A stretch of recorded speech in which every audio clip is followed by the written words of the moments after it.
The Appalachian hills of eastern Kentucky had been all Phyllis and David had ever knew. But for the sake of their children, when the opportunity called, they answered. Packing up their lives, the young family moved north to Michigan. David secured a steady, hard-working living at the Ford Motor Company, allowing Phyllis to stay home, nurture their children, and care for her aging mother. With quiet determination, they purchased a charming little cottage nestled in the historic village of a growing town called Northville. Eager to express her spirit onto the walls, Phyllis immediately set to work, cleaning and painting. Her two youngest boys, still living at home, eagerly lent their hands to help with the heavy lifting and chores.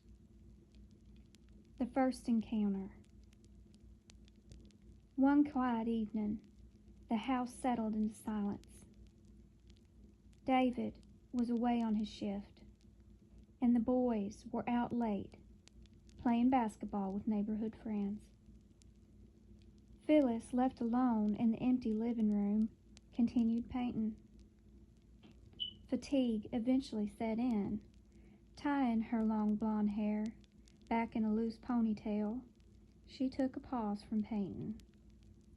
Sitting cross-legged on the floor with her back resting against the wall, and took a sip of water. Without warning, a cold, violent force gripped her ponytail, yanking her head backward with brutal strength. Her skull struck the drywall with a sickening thud. Gasping and disoriented, she scrambled to her feet, her heart hammering against her ribs. She stood frozen in the quiet room.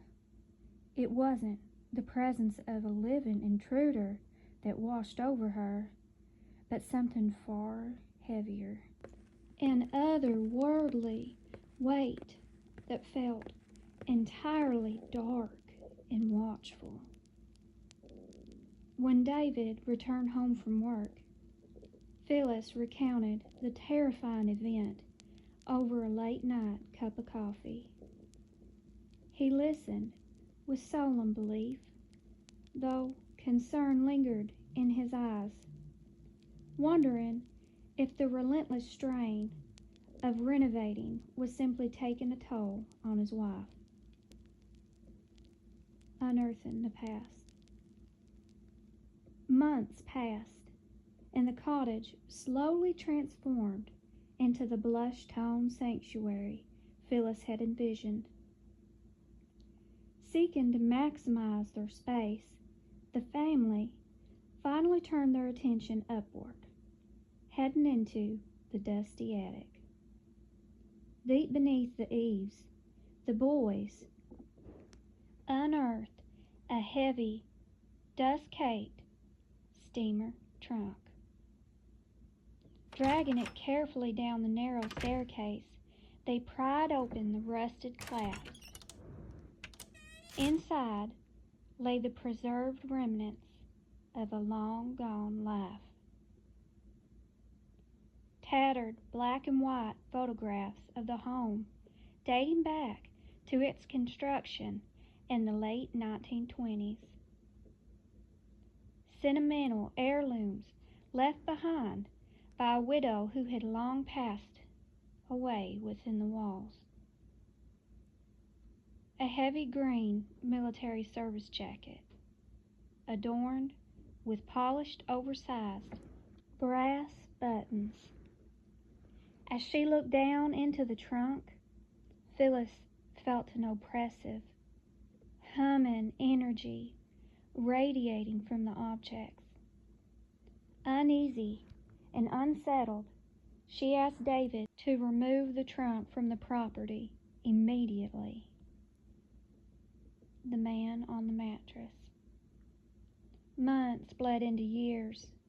The attic was successfully stripped, insulated, and converted into a lively playroom for the boys, while Phyllis claimed the newly wallpapered master bedroom, adorned in delicate pink rose prints. One moonlit night, soft silver light spilled across the bed where Phyllis and David slept.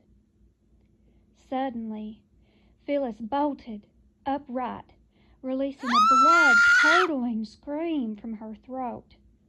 As she scrambled backward, desperately reaching for the ceiling fan light pull, David jolted awake, throwing his arms around her to shield and console her. "Phyllis, what's wrong?" he pleaded. Trembling violently, unable to catch her breath, she pointed a shaking finger at the mattress.